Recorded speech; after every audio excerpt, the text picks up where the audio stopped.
हनुमान जयंती महाराष्ट्र की राजनीति में हमेशा बड़ा टर्न लेकर आती है। इस बार मुंबई से लेकर अमरावती तक खलबली मची है। एक साल पहले हनुमान चालीसा पढ़ने पर अमरावती की सांसद नवनीत राणा को जेल हो गई थी। उसी नवनीत राणा ने आज हनुमान चालीसा का बड़ा आयोजन कर बीजेपी का एजेंडा आगे बढ़ाया। नवनीत राणा के बयानों में धर्म कम सियासत ज्यादा नजर आई। महाराष्ट्र में क्या है बीजेपी का एजेंडा और क्यों, समझने के लिए हनुमान जयंती ही काफी है। चंद्र की जय, पवन सुत हनुमान की जय, उमापति महादेव की जय, बोलो रे भाई सब संतन की जय।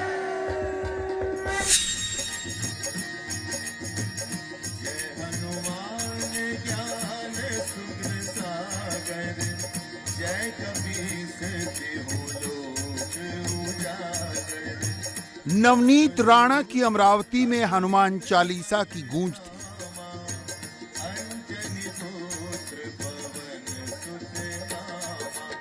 हनुमान जयंती पर सांसद नवनीत राणा ने बड़ा आयोजन किया।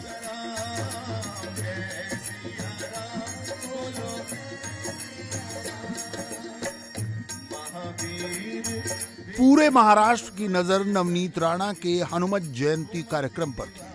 हनुमान चालीसा ही नवनीत राणा को सियासत की लाइमलाइट में ले आया। तो भला नवनीत राणा हनुमान जयंती पर खामोश कैसे रहते? नवनीत राणा का यह आयोजन कितना सियासी और कितना धार्मिक था, इसकी गवाही के लिए उनका बयान ही काफी है। नवनीत राणा के हिसाब से उद्धव ठाकरे की सरकार ही उनके हनुमान जी के कोप से गई। 2024 के लिए नवनीत का संकल्प है, जहां उद्धव की रैली हो उस मैदान का शुद्धिकरण हो। समर्थक बुलाएंगे तो नवनीत खुद हनुमान चालीसा का पाठ करने जाएंगे। इंडिया टीवी से बातचीत में क्या खास कहा नवनीत ने, वो सुनिए। ये डर इस बार नहीं है महाराष्ट्र के कोई भी व्यक्ति में कि भाई हनुमान जी का नाम लिया या राम लल्ला का नाम लिया तो कोई आपको लॉकअप में डालेगा। ये डर नहीं है कि हनुमान जी का नाम लिया या हनुमान चालीसा का पठन करूंगी करके अनाउंस किया तो कोई आपको जेल में डालेगा या आपके ऊपर देशद्रोह लगेगा। आज वो डर किसी में भी महाराष्ट्र में नहीं है। जब जेल में थी तो 101 बार पठन कर हमने वो भगवान से वही प्रार्थना की थी, हनुमान जी से, जो शक्ति आप में वो शक्ति मेरे में देना, मेरी शक्ति बिखरने मत देना, और जो विरोधक है उसे दंड जरूर देना। ऊपर वाले की मार दिखती नहीं पर पड़ती है, तो इस तरीके से परिणाम होता है। तो मुझे लगता है जो हनुमान जी का नहीं, जो राम जी का नहीं, वो किसी काम का नहीं, ये मेरा नारा था, है और आगे रहेगा। और महाराष्ट्र में ये 33 महीने की गवर्नमेंट में उद्धव ठाकरे जी जब विराजमान थे तब लोगों को डर लगता था कि हनुमान जी का नाम लेंगे तो जेल जाना पड़ जाएगा, राम लल्ला की शुभ यात्रा निकाले तो देशद्रोह बन जाएगा। तो मुझे लगता है आज वो डर नहीं है। जो संकट मिटे सब पीरा, जो सुमरे हनुमत बलबीरा, जो तुलसी राम जी ने हमारे हनुमान चालीसा के इसमें पठन में लिखा हुआ, हम जो पढ़ते हैं, मुझे लगता है वो संकट दूर हो गए। और मैं मेरी पूरे महाराष्ट्र के लोगों के ये जरूर बोलना चाहूंगी कि जहां जहां महाविकास आघाड़ी मतलब उद्धव ठाकरे जी की सभा होती है, जहां पे वो स्पीचेस लेते हैं, रैली लेते हैं, उस जगह को शुद्धिकरण करने के लिए वहां के क्षेत्रों के लोगों ने हनुमान चालीसा का पठन करके वो एरिया को, वो क्षेत्र को पवित्र करने का काम वो करें। और जरूरत पड़ेगी अगर वो लोगों का मुझे मैसेज भी आएगा तो जरूर मैं वो क्षेत्र में पहुंचकर उनके साथ बैठ के हनुमान चालीसा पठन करूंगी। बीजेपी के लिए नवनीत राणा बजरंगबली का आशीर्वाद है। महाराष्ट्र में पार्टी उनके कंधे के सहारे हिंदुत्व का हथियार चलाएगी। पूरी उम्मीद की जा रही है कि पिछली बार निर्दलीय सांसद बनी नवनीत राणा इस बार संसद में बीजेपी के टिकट पर आएंगे। दरअसल उद्धव ठाकरे का साथ छूटने के बाद बीजेपी को हिंदुत्व का ही सहारा है। पार्टी का पॉलिटिकल प्लान क्या होगा, इसी से अंदाजा लगाइए। लव जिहाद, लैंड जिहाद, वीर सावरकर और अब हनुमान। हालांकि महाराष्ट्र में उसका सामना एक साथ 5 विरोधियों से है। उद्धव ठाकरे, एनसीपी, कांग्रेस, ओवैसी और प्रकाश अंबेडकर की बहुजन विकास आघाड़ी। लेकिन उसका सारा फोकस उद्धव ठाकरे पर ही है। पार्टी ये साबित करने में लगी है कि अघाड़ी में शामिल होने के बाद उद्धव हिंदुत्व से दूर हो गए। तीर कमान का निशान भले चला गया हो, मगर उद्धव के तर्कस में अब भी इतने तीर हैं जो बीजेपी को गहरे घाव दे सकते हैं। इसलिए उसकी कोशिश उद्धव को अपने चक्रव्यूह में फंसा कर लाचार करने की है।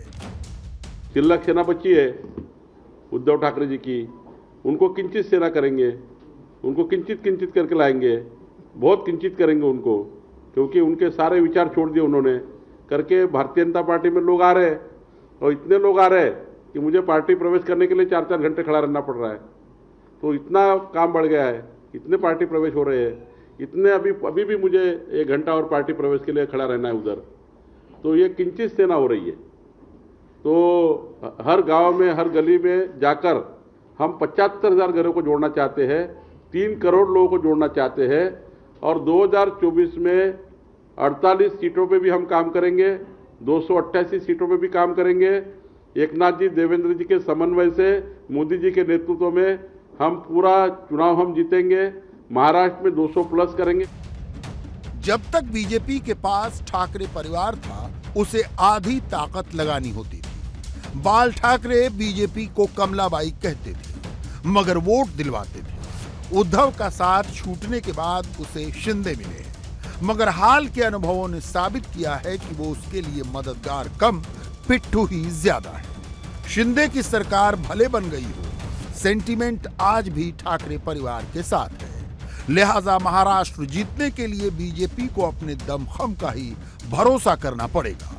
आगे बढ़ने से पहले जरा एक नजर 2019 के लोकसभा चुनाव पर डालिए। महाराष्ट्र की 48 सीटों में बीजेपी शिवसेना के सहारे 23 सीट लाई।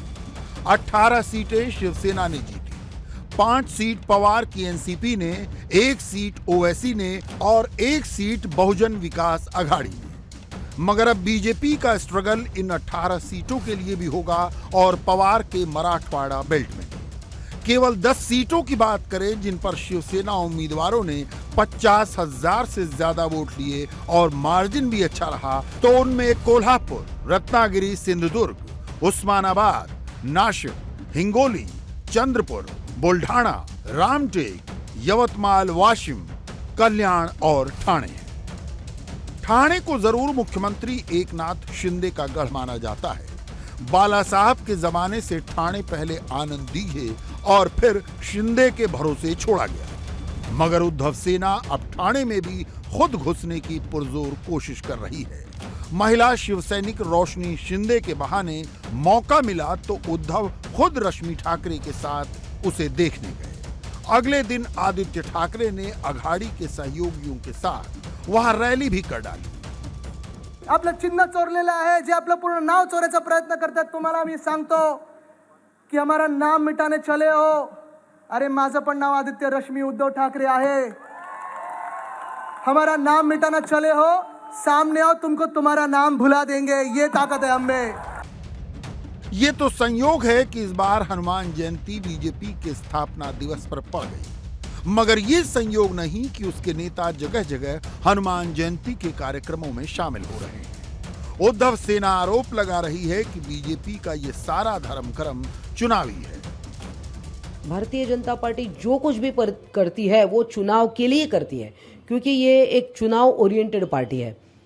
उनका कोई भी त्योहार हो, कुछ भी हो, वो सिर्फ लोगों को हिंदू मुस्लिम में बांटो और हिंदुओं के वोट अपनी तरफ खींचने के लिए ये सारा खेल है। तो धर्म का आधार लेकर ही इनकी राजनीति शुरुआत हुई है।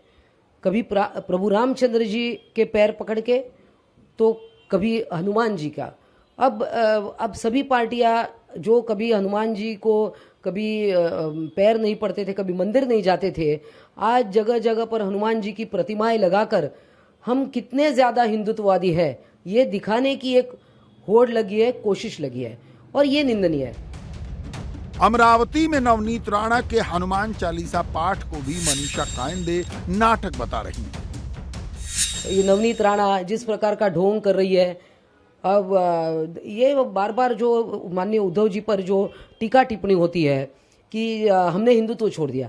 हिंदुत्व मतलब कोई पहरावा है क्या? कि कभी राज ठाकरे कोई शॉल ले लेते हैं तो क्या वो हिंदू हो जाते हैं?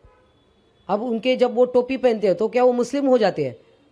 बहुत सारे पॉलिटिकल पार्टी के लोग दरगाहों में जाते हैं, मस्जिदों में जाते हैं, टोपी पहनते हैं, मुस्लिम टोपी, तो क्या कोई मुसलमान बन जाता है? मगर ये दुर्भाग्य से भारतीय जनता पार्टी ये एक नैरेटिव सेट कर रही है और ये देश के लिए बहुत खतरनाक है। फिलहाल उद्धव खेमा आरोप कोई लगा ले, बीजेपी हिंदुत्व का हर हथियार 2024 में आजमाएगी। हनुमान जयंती से लेकर सावरकर गौरव यात्रा तक इसका सबूत है। सावरकर पर राहुल के बयान के बहाने बीजेपी उद्धव को ज्यादा घेर रही। इंडिया टीवी हर वक्त हर जगह डाउनलोड करने के लिए सर्च करें India TV news Google play store या ऐप स्टोर पर।